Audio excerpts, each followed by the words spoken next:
I'm Nick Hernandez, and you're listening to the Positivity Matters podcast. We talk with well being researchers and leaders from a variety of fields. Today, I have Dave Feldman on the program. He is a PhD psychologist, professor, author, speaker. He has hosted a radio program and is a published has published many academic articles and books for the general public, including Super Survivors, the surprising link between suffering and success. I was turned on to Dave's work from the perspective of hope research, and I am hopeful that you can benefit from learning about hope and all the other dimensions of positive psychology, which I see was also a book that you've written, The Science and Application of Positive Psychology. So you've done it all, and also the healing and the flourishing. So how what is human flourishing, and how do we get there? Well, thanks for having me on the show, first of all. And that's a big and complicated question to start with. I think human flourishing is many things. And I think that that's part of what has inspired me to do work in the field of positive psychology.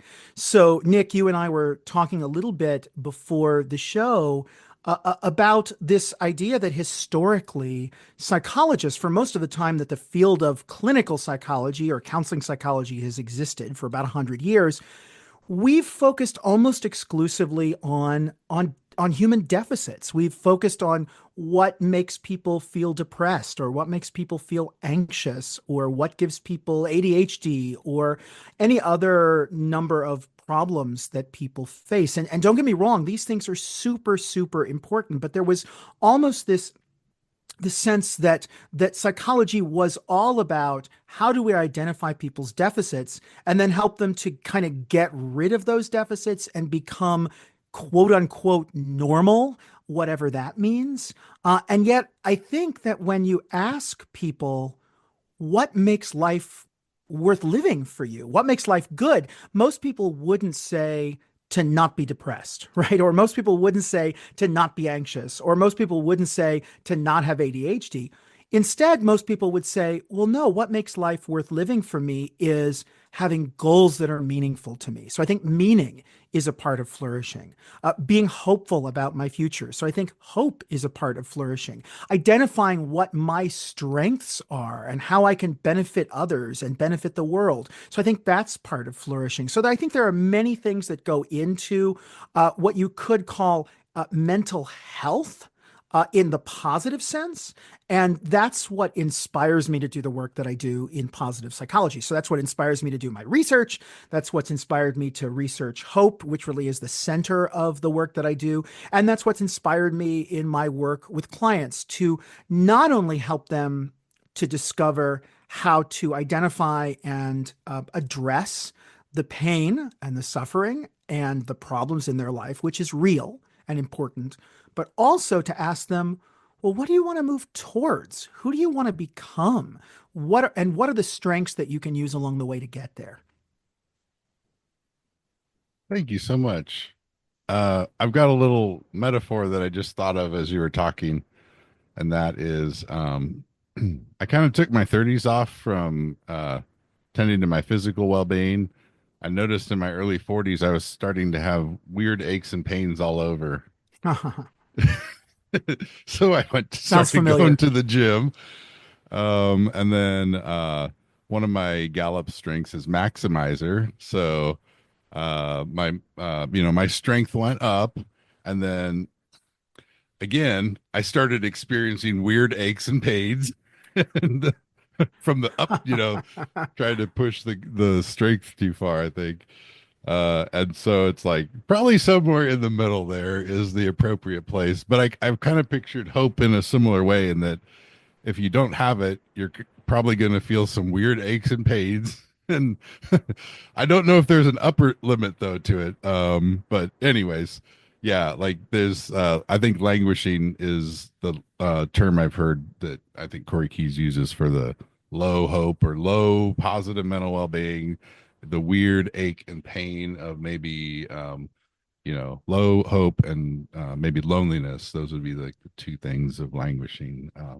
But anyways, so what is this thing, this feathered thing we call hope?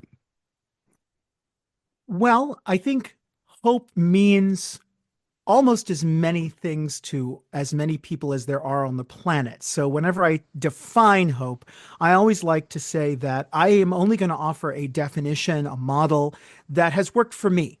It's worked for me in my personal life, it's worked for me in my professional life, and it's also, I think, given rise to a lot of really encouraging research findings as well. But I think there are probably many ways to define hope. There have been many theoreticians and philosophers and religious scholars, theologians who have defined hope in various ways. But here's the way that I define hope. It is a model that was given to the world by the late, great C.R. Snyder, whose friends called him Rick. He was one of the founders of the field of positive psychology.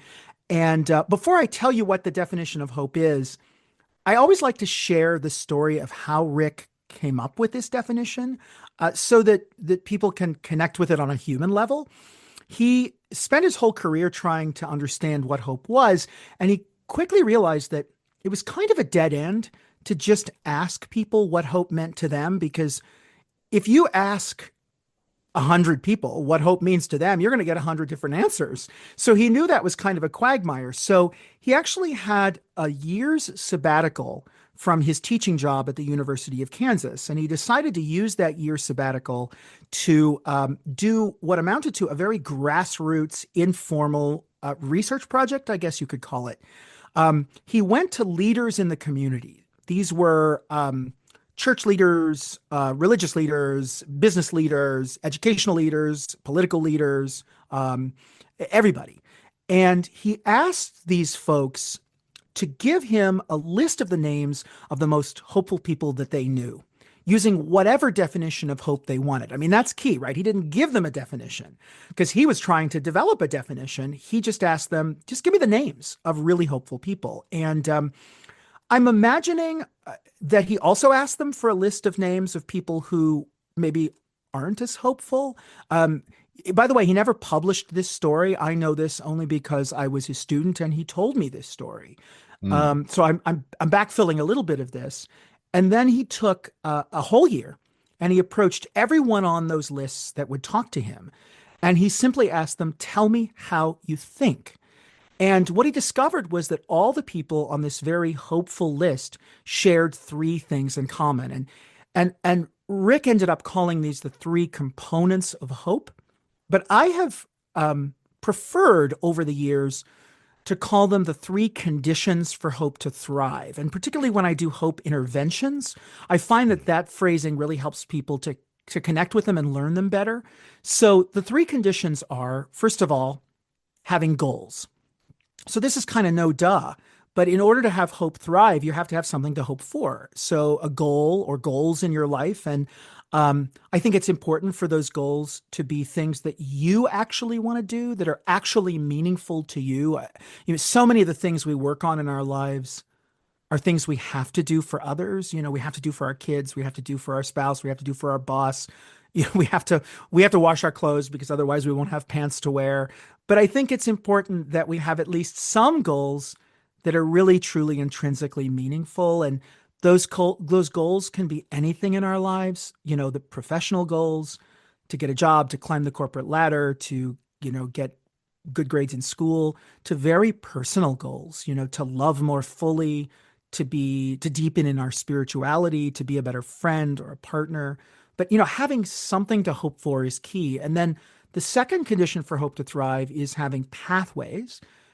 And a pathway is simply a fancy way of saying a plan, a strategy, a route, some way of getting you from where you are to your goals. So, I think of a pathway as kind of a mental map that if you ask really hopeful people, how are you going to get to your goals? They can usually kind of close their eyes and tell you in pretty great detail how they're going to get there.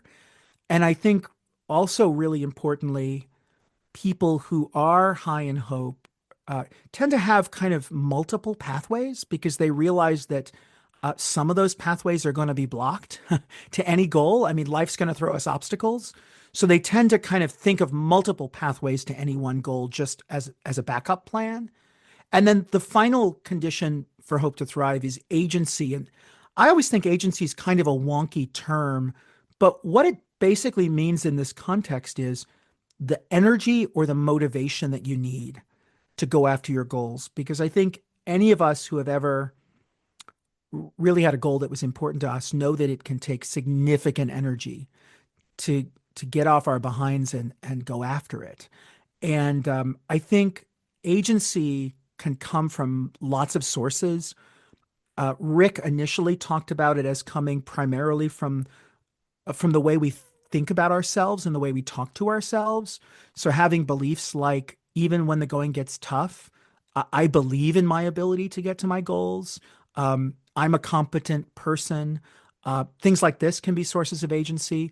I also think our agency for many people can come from our spirituality. Of course, not everyone is spiritual or religious, and that's perfectly fine. But for people who are, often spirituality can buoy us up and give us motivation and energy to go after our goals.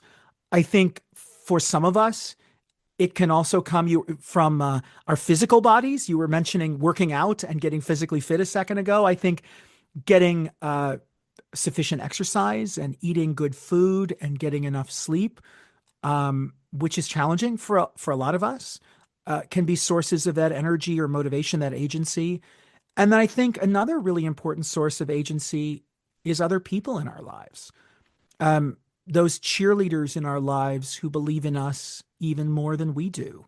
When we're feeling non-agentic and unmotivated, we can call those folks and they can buoy us up. They can tell us that we can do it. And we believe them because they're important to us.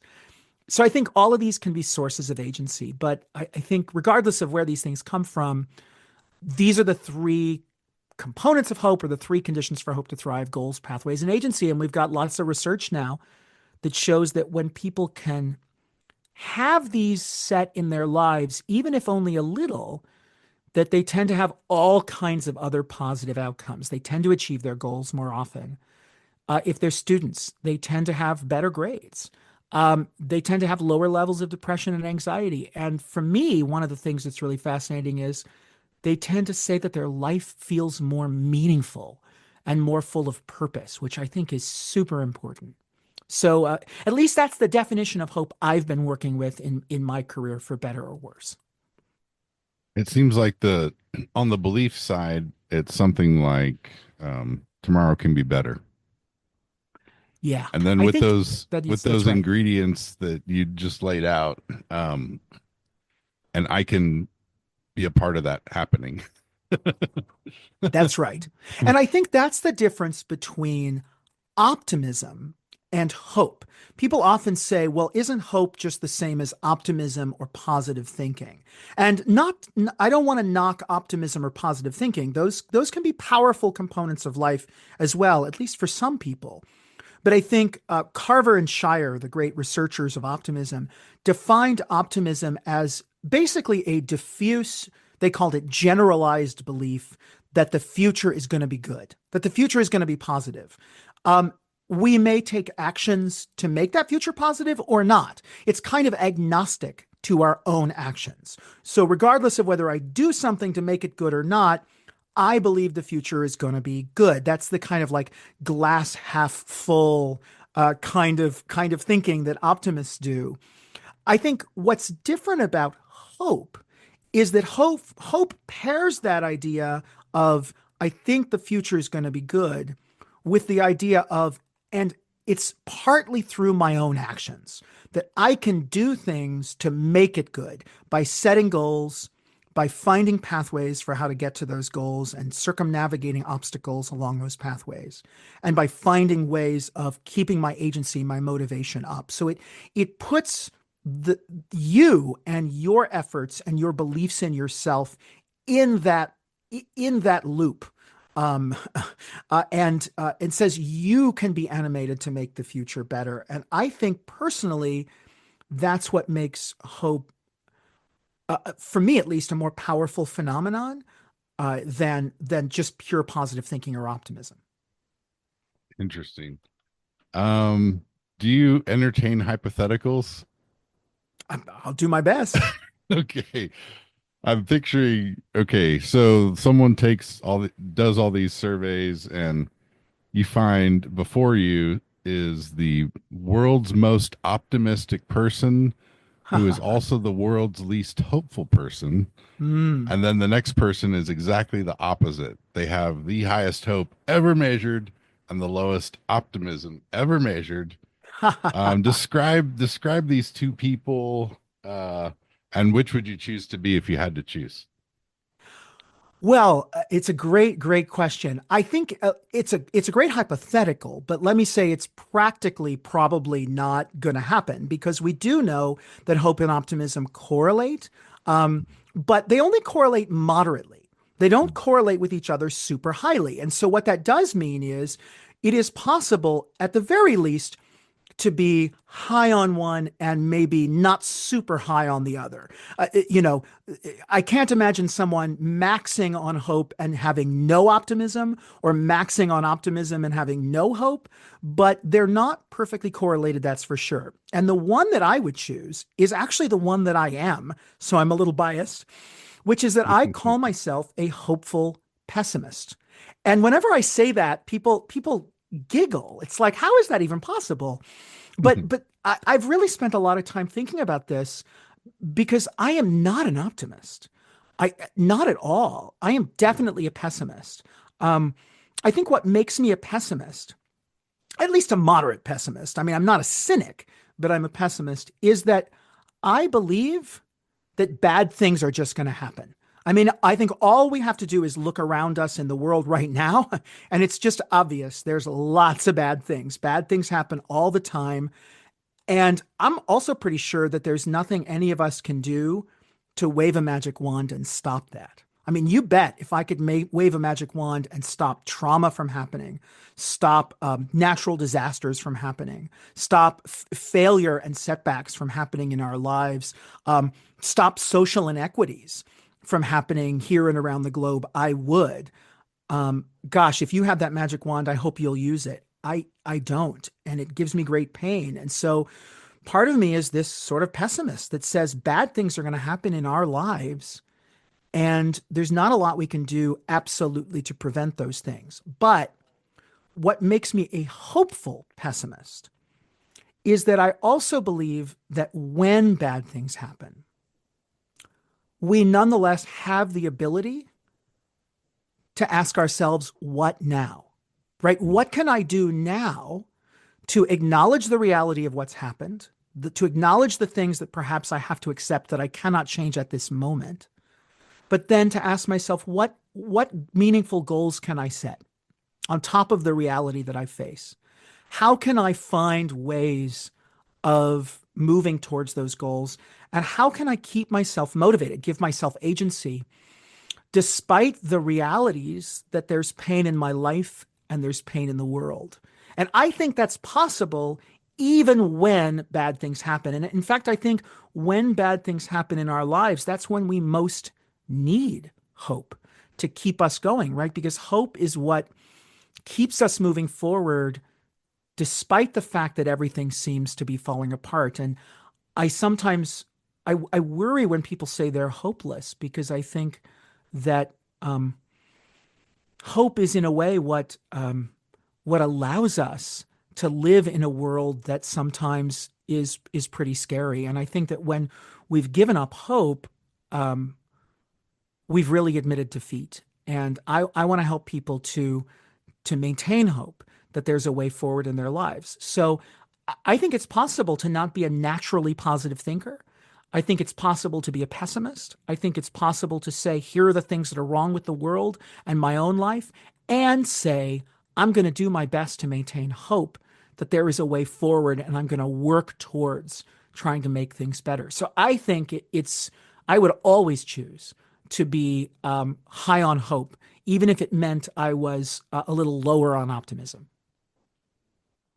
Interesting. Yeah, I think I'm similarly yeah, I'm there. I'm with you. I call this project Positivity Matters. There's some historical reasons for that, but then I also have some stickers that I give out that say F toxic positivity. Yeah, toxic positivity is interesting, right? Because as someone who studies positive psychology, people often they hear the words positive psychology and they think um, positive thinking. And of course, the positive thinking movement began more than 100 years ago. Um, and it was this idea that that your thoughts are so powerful that you should only think positive thoughts. You should only think positive thoughts. You should never allow yourself to have negative thoughts because your thoughts create reality. Sometimes I think we now call this in our modern world the law of attraction, that if you think positive thoughts, positive things will happen for you. If you think negative thoughts, negative things will happen for you. Um, and I think that there's a way in which trying to control our thoughts like that often inadvertently leads us to be unhappy and can really backfire. So I was speaking at a cancer survivors conference. This was a conference for it was mostly women that were in the audience, mostly people who were survivors of breast cancer. Because I'm a clinical health psychologist and I do a lot of work with hope and cancer. And these were women in all stages of their journey, from new diagnosis through, currently being treated for breast cancer, through leaving the breast cancer 5 years behind them. And some of the women, had a terminal prognosis of breast cancer. And I talked about this idea that in order to be hopeful, it's not about thinking positively. It's about setting these three conditions for hope to thrive, having goals, pathways, and agency. That it's okay to allow yourself to feel whatever you feel. So if you're depressed, it's okay to acknowledge that. If you're feeling pessimistic or thinking pessimistic thoughts, it's okay to acknowledge that. It's okay to feel whatever your feelings are. And afterwards, I had a woman come up to me and she suddenly hugged me. And it kind of took me aback because, like, she didn't say, "Can I hug you?" or anything. But Mm. I kind of smiled and I said, "What was that for?" And she said, "Well, thank you for allowing me to just have my feelings and be myself."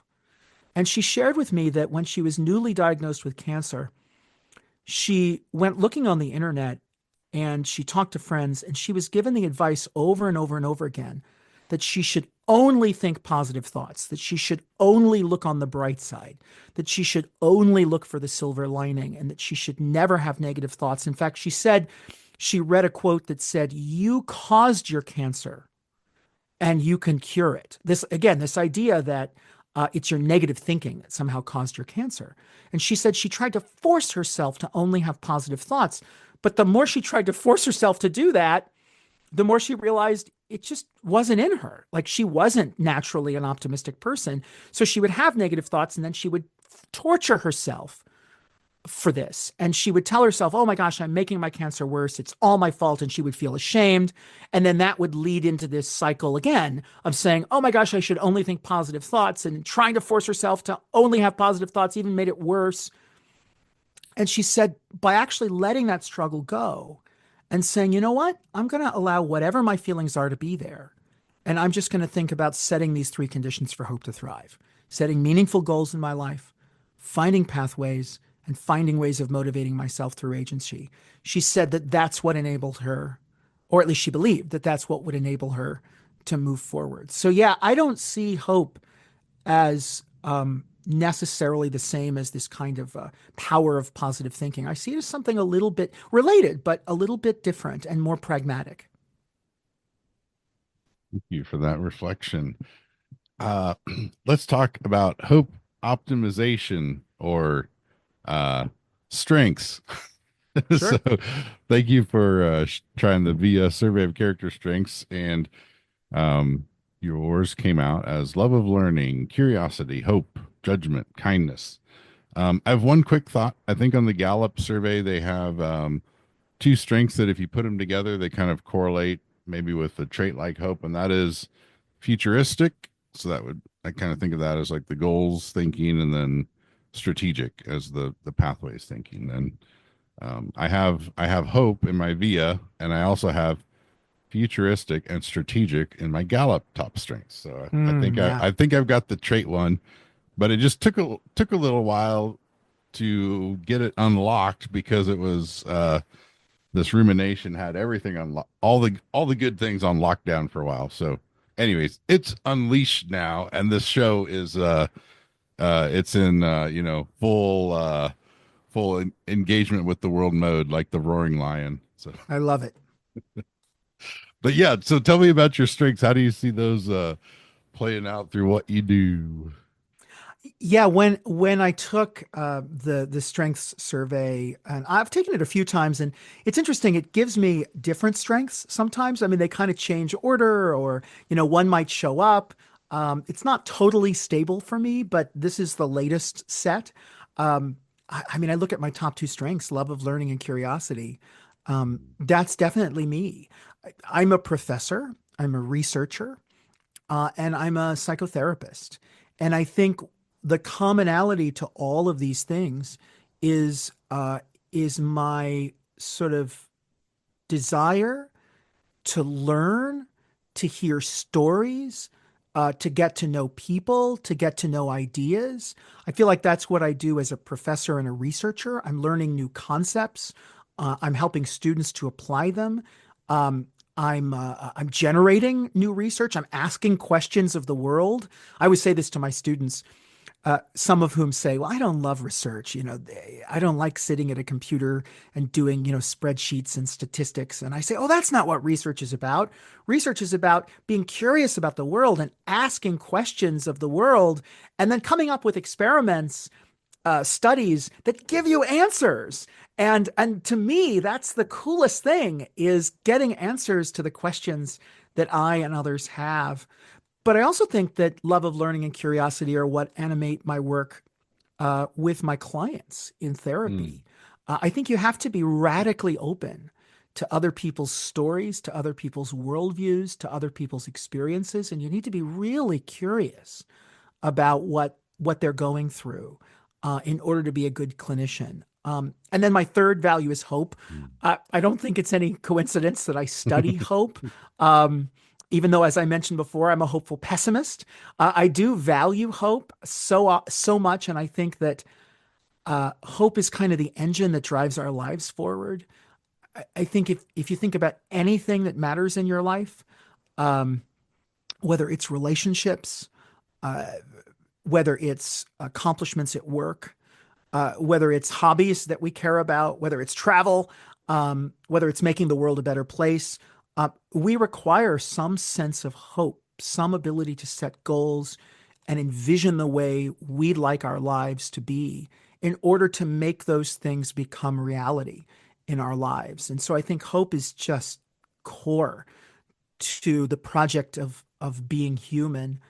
And then judgment is my fourth one, and judgment for me doesn't mean like being judgmental, and that's not what it means on the VIA strengths Yeah, test. critical It means thinking or something. Yeah, it means critical thinking. It means enjoying kind of taking things apart, putting things together, questioning things. And again, I think that feeds in with my love of learning and curiosity. And then the fifth one is kindness, because I think, again, as a clinical psychologist, um, I'm not in the game of psychology just to learn and figure out things about life and the mind. I'm in it because ultimately I want what I do to make people's lives better. I used to say that my research needs to pass the grandma test. My grandma passed away 5 years ago at Sorry to 90, hear that. but but she lived this wonderful life, and I used to show her my research studies. And I remember early on when I was in my late 20s and in grad school, I showed her a research study and she looked at it and she said, I'm sure this is wonderful, but this is egghead stuff. And I kind of laughed, and she was totally right.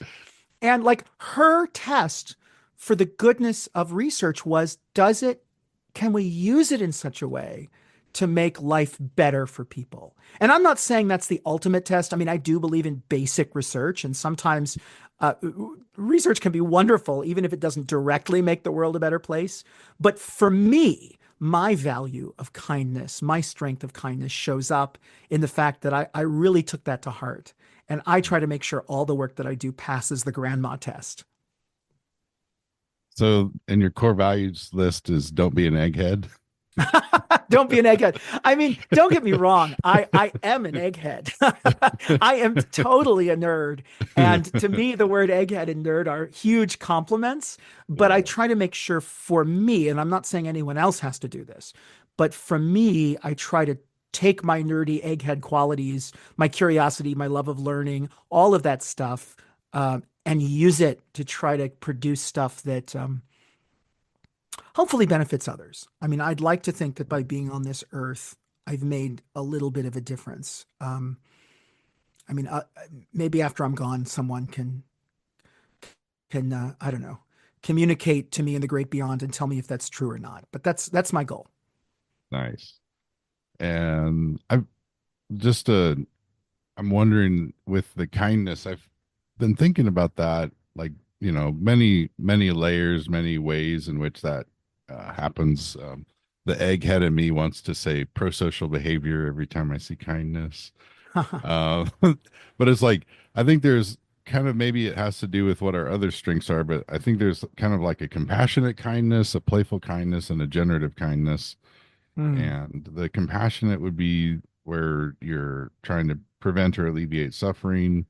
The generative is kind of like the mentoring drive, or like that helping others to build up their strengths, to build their hope.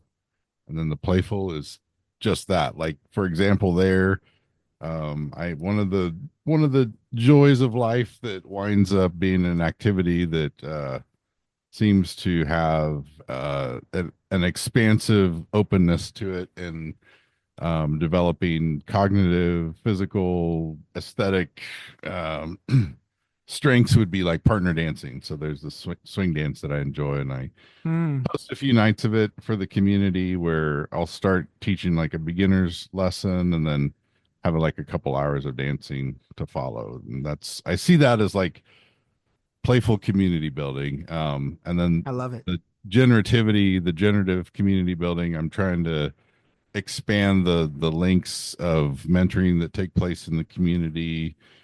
And then on the compassionate side, I'm looking to put on some kind of like a hope building focused peer support group that basically its goal is to use hope, like to help people flourish. But the at the low end of it, I've heard that referred to as languishing, and while not mental illness itself, like it's a risk factor for mental illness. And so I think that there's that compassionate project. I'm trying to build a model that could scale, that's like sort of inspired by 12-step recovery programs, but just based on the well-being science that focuses on hope, building hope together, and having like a social experience with others where we're, in addition to building hope, we're also strengthening our social health. So those are like various examples of flavors of kindness. What are there some are there when you think about kindness, are there some flavors of kindness that I'm missing there, or does that feel like a pretty good um um, um hair splitting of kindness, or There's probably as many ways to split that hair as there are people on the planet to split it. I feel like it's a great splitting that you've done. And as you were talking about this, I was thinking, well, which one of those would I kind of ping on? And for me, it's the compassionate and the generative that you were mentioning. I think the compassionate kind of kindness shows up for me in my clinical work, and it's the reason why, unlike a lot of academic psychologists who do research, I haven't given up my clinical work. I mean, a lot of academic psychologists have not either, but for me, it's always been super important to keep one foot in that clinical realm because I think it resonates with a part of me, and I think it is a kind part of me that my other work does not. And then the generative piece really shows up in my work with students, for sure. I love working with students in the classroom, but I also love mentoring students. So I mentor graduate students, most of whom are going to go on to be psychotherapists.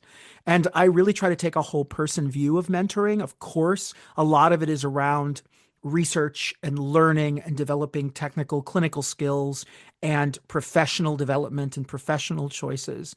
But also, I try to help people navigate their lives and ask, who do I want to be as a human being? And how do I want to live in my life? And I think it's almost impossible to mentor without getting into some of that somewhat more personal stuff as well, without, violating any kinds of boundaries. And for me, that's the generative piece.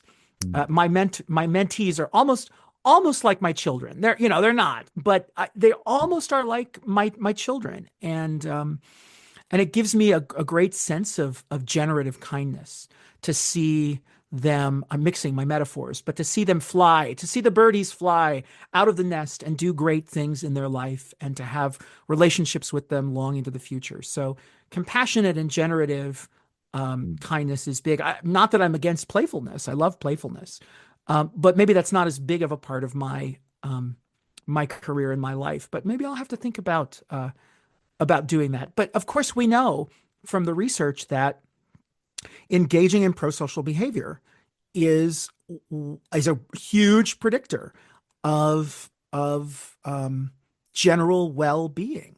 And going back to the hope research, uh, Jen Chevins at Ohio State University and myself and some other researchers did a study that I was mentioning to you briefly before we started recording, where we asked university students to name 7 goals that they were working on in their lives. And they named everything you can imagine, from social goals to academic goals to community based goals to work goals, everything. I remember somebody even said that their goal was to win a bowling tournament. And that kind of made me laugh. I love that. Um, but we also measured their hope using one of the standard measures of hope, called the goal specific hope scale. And we also measured trait hope using the adult hope scale, which is another measure of hope. And we found that the degree to which those goals were pro social was a significant predictor of having higher hope. So I do think that kindness is an important part of many people's journey and what gives a lot of people hope and a sense of well being. Thank you. So in the field of hope research, I had one economist on who was almost not to say that subjective well-being isn't a good development in expanding our thinking about well-being as being more than just GDP per capita. So progress, subjective well-being, like measuring positive emotion, negative emotion, and life satisfaction. I think her assessment though was that in life satisfaction, maybe people are thinking about the future when they imagine 10 being the best possible life, 0 the worst on where they stand. But when you are more explicit about it, I think she was her sentiment, and I'm feeling pretty strong agreement. Like I almost think that the most important I think that hope is a part of positive mental well-being, and Hmm. I think that it is the most important part. And Hmm. it's the part that you can do. It's like to the positive thinking, it's like think positive thoughts. Like it's like it doesn't, you know, you can't sustainably do that, but you can build hope. You can't like be happy. Like you can't just be happy. Like it's like it's an effect. But like, I think so for well-being, to me the pieces that really jump out are like happiness or emotional well-being, hope, and social health. I think those are like the three biggies for well-being overall. Not that that's the whole thing, but Yeah, I another model of well-being that I'm thinking of as you're talking is this kind of distinction, and it's been expanded in various ways over the years between, excuse me, what's called hedonic well-being, which is just sort of pleasurable activities or fun, if you will, and eudaimonic well-being, which is having a sense of meaning or calling or purpose. And I'm very interested in eudaimonic well-being, that sense of meaning in life that we have. And a very robust finding that some of my research, very early research back in the early 2000s, and other people's research have found is that there are incredibly strong correlations between hope and meaning in life. So, in one study that I did, I basically gave people um, psychological tests, surveys of both of these constructs of meaning and of hope. And we found that the correlation between these two was in the range of zero point 0.6 to zero point 0.8. And for people who aren't sort of stats nerds out there, correlations range from 0 to 1. And 1 would mean that two things are perfectly related, and 0 would mean that they're not at all related. So, like if you think about um, height and weight, these are two things that are kind of correlated, that people who are taller tend to weigh a little bit more. Um, but they're not perfectly correlated. I don't know what the correlation is, but I'm going to guess it's zero point 0.5 or something like that. The correlations that you get in psychology between constructs are generally zero point 0.3, zero point 0.4, zero point 0.5. The mm, correlation between hope and meaning was, like I said, zero point 0.6, zero point 0.7, zero point 0.8, depending on how you measure these. In other words, super strongly correlated. So being hopeful, I believe, is a very important component of feeling that your life has meaning. Why is that? Well, I think a big chunk of feeling that your life is meaningful is the goals you're working on. Um, when I think about what makes my life meaningful, a big part of it is the things I'm moving towards, the book I'm writing, the relationship I'm trying to nurture, the student that I'm trying to mentor and move forward in their career, the research project that I'm trying to push forward, the hobby that I'm trying to build. All of these are my goals. It's about the future. They're not things that I have right now. They're things that I'm working to to realize, to bring about, to actualize in my life. And I think hope is central to that quest to pursue our goals, right? If I believe, if we think about hope as the belief that it's possible to achieve my goals, right? Goals, pathways, and agency is hope. But that kind of boils down to I believe it's possible to move towards my goals in life. mm, And I'm moving towards goals that I really value, that are really important to me. I'm going to tend to say that my life has meaning. And so I see hope as central to meaning or eudaimonic well-being or whatever you want to call it. It also reminds me in a way of um, the great psychiatrist Viktor Frankl. Your listeners may know that Frankl was a psychiatrist. He was Jewish. He was living in Europe, and this was during World War II. And he and his whole family were rounded up and were put in the Nazi concentration camps. Much of his family were murdered in the death camps. And he made it out alive, and he went on to write about sort of meaning in life and purpose in life. And one of the things that he said, which I used to find perplexing, was he said, um, if you want to lead a meaningful life, if you want to have meaning in your life, the worst thing you can do is go looking for meaning. That the mm. more you try to target meaning, the more it will slip through your fingers.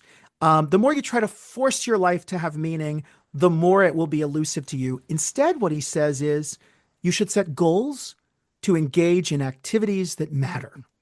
So Hmm. don't try for meaning. Instead, try for that job that you want. Engage in that hobby that you care about. Engage in that charity activity that matters to you. And it's through moving towards these goals and activities that meaning will ensue. So he also says meaning is not something you can pursue, it's something that ensues as a result of working on valued goals. And I think about that a lot, and I think hope is central to working on valued goals. Beautiful. I think I've heard that said something similar about happiness itself, is that it Yeah, ensues. I think that's true. So yeah, so if yeah, in the context of social health, I believe it was George Valiant that after what 80 years of research on the Grant study, his 5 word summary is happiness equals love. Full stop. I love it. And of course you know, people are such an enormous part of our life. I don't think happiness is multiply determined. And I think one big part of happiness or well-being or whatever you want to call it are our goals and our pursuits and and and and our belief that those are possible, which I'm calling hope. But I think another piece, of course, are the important relationships in our life. Um, and yeah, I don't think we should overlook that either. I think there's this goal, maybe an implicit goal, um, like to be a good friend, Yeah, to for to sure. fit myself, to be striving to be able to be a good friend. I'm thinking a little bit of an Alfred Adler. I'm not super familiar with the whole of his work, but I believe that at some point he describes happiness as the feeling of contribution. And I Hmm. think that while there's many inputs, maybe the input to happiness that matters most is the feeling of contribution. Yeah, I think Adler talked about social interest. I think he called it as being an important part of well-being. And this is the idea of sort of being interested in others and fitting with them and cooperating with them and being in relationship with them and belonging, a sense of belonging. And we know that belonging is a huge predictor of general psychological well-being. So, yeah, and hope has a lot to do with those things too. I know in the midst of COVID, many of us felt really isolated and really lonely. We lost that sense of community and belonging. And um, I was working with clients in my therapy practice during COVID, and that meant working telehealth, so doing video therapy essentially. And uh, one of the things that we worked on was goals, pathways, and agency, which is hope, but about um, the goal of finding connection, Hmm. right? So, given the fact that we're blocked in our typical ways of going out and seeing people at school, at work, going to dinner with people, perhaps um, interacting with people uh, in the flesh. How can we set slightly different goals to meet that same value of wanting to be around people, and then find pathways and agency, set the conditions for hope to thrive for that goal. So part of a lot of what I ended up doing during COVID clinically is helping people to maintain some hope that it's possible to still connect with others, even in the scary world that we were living in at that time. Where is hope going? What is your hope for hope? The I think there research. I think there are so many things that we can do. Kind of two come to mind right off the top of my head. Um, One of them is uh, creating more hope interventions. So you asked me earlier whether I would be rather be optimistic or hopeful, and I mean I'd rather be both. But if I had to choose, I'd choose hope. And I think one of the other things that I kind of like about hope, at least as I've defined it, as having these three conditions set in your life: goals, pathways, and agency, is that it's something that any of us can set, even if we're not naturally positive thinkers. I think one of the issues with the concept of optimism, and I'm not saying we can never increase our optimism, but a lot of people think of optimism as kind of a trait that's set. You're born with it or you're not. You're either optimistic or you're not, or you're less so, and you're kind of stuck with it. And that may or may not be true, but that's certainly not true of hope. Um, Regardless of whether you're a naturally positive thinker or not, we can help you to learn skills to set the three conditions for hope to thrive in your life. And so I was involved with, again, with Jennifer Chevins and with others in creating a multi session hope intervention.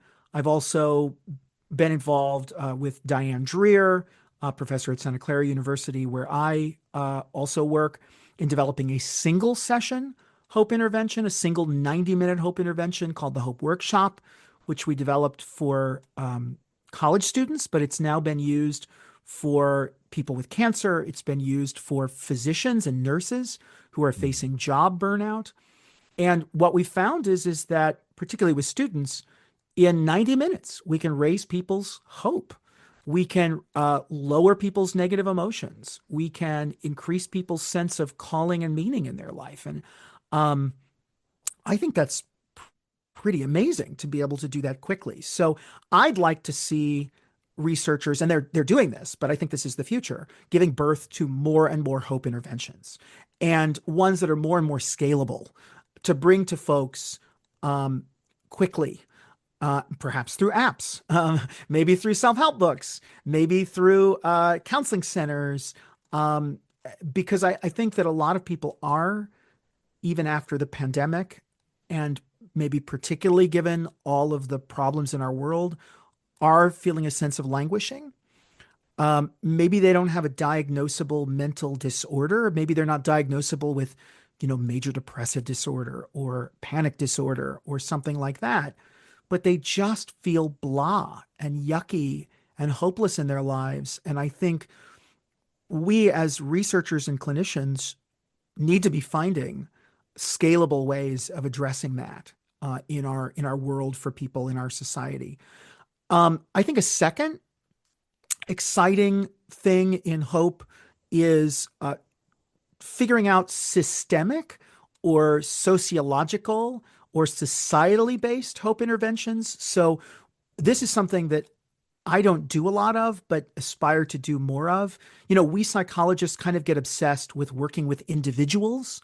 Um, and I can certainly meet with an individual and help them to set the three conditions for hope to thrive, to find what goals are possible in their life, to find pathways that are possible in their life to those goals, and to find sources of agency. But I think there's also the societal piece to this that we need. I think it's so important. And I hope everyone listening recognizes that we have disparities in our society. Certain groups of people have more access to goals, and goals are more possible for them, and have more access to certain pathways than other groups because of socioeconomic status, which, of course, unfortunately, in our society, correlates pretty strongly with race and ethnicity, with zip code, all of these things. And so, I also think, thinking about societally, how do we change things systemically to allow people to have access to the resources which make setting goals, finding pathways, and developing agency possible, is important as well. So sort of sociological level hope interventions. And then the third thing that I think is personally interesting to me is studying what hope means across cultures. So I think that the hope construct that I've been talking about, goals, pathways, and agency, a lot of people have criticized it for being very Western and individualistic in nature. Now, there has been cross-cultural research using measures of this construct of hope, and it actually shows that in Hong Kong, in Thailand, in Asian countries, in some Latin American cultures as well, that this construct works pretty well. So it does seem to generalize across cultures. But I also think there are other culture specific notions of what hope means. So, you know, what does hope mean in a culture that, like Thailand, for instance? My partner is Thai, so I spend a lot of time in Thailand. I'm about to embark upon a visiting professorship at a university in Bangkok. So I'm Hmm. really fascinated in the question of what does hope mean in a culture that is majority Buddhist, like Thailand, where one of the marks of spiritual health to a lot of people is not being attached to goals, not being attached to outcomes in their lives. So, you know, we hear a lot about people talking about mindfulness, which is living in the present moment as one of the ingredients to a good life. Well, hope is to some degree about living in the future, right? And thinking about the future. So are these really opposites? Can these get along? Are they conflicting or are they complementary? And how does that vary across culture? So I think this is a really exciting, for me personally, area of future work as well. Thank you. One thing that came to me as we come to a conclusion here was I was wondering if you might share a bit about what the interaction was like with Rick Snyder and when you were describing your role in the joy of working with graduate students. Um, what was it like, from what I've heard, being mentored by someone who was masterful at that? Yeah, Rick was a really great mentor. Um, and I've recently r- r- had the privilege of talking with some of my old lab mates. So, in when you're in a PhD program, you're in a quote unquote lab. And all that means is you're all being mentored by the same professor. And so you were very often, optimally, a professor will encourage cooperation and collaboration and social bonds among lab mates, among the people that are working under that professor. And Rick did that better than I've ever been able to do in my career. I really strive for that among my students, and it's hard to accomplish. Rick had the most um, infectious sense of enthusiasm and playfulness around research. And it felt like when you were doing research with him and with your lab mates that you were playing.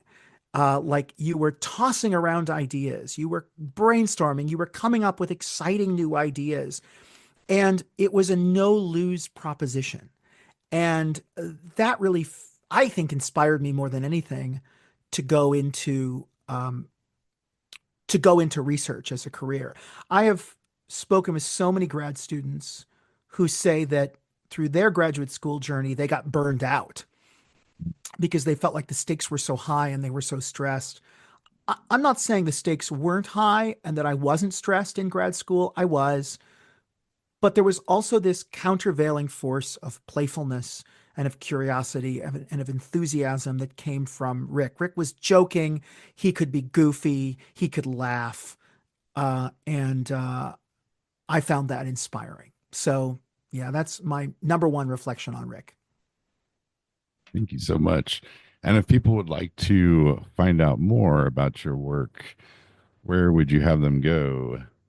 Yeah, you can go to my website, which is davidfeldmanphd.com, davidfeldmanphd.com. And on there is my TEDx talk, but you can also look at my resume and some of my research and media interviews that I've done in the past. And you can have a link to my podcast, which is called Psychology in 10 Minutes, and a link to my psychotherapy practice and lots of other stuff. This has been a joyful experience. And while I think that my hope is generally high, I would say it's even higher now. Well, Thank you. thanks for that.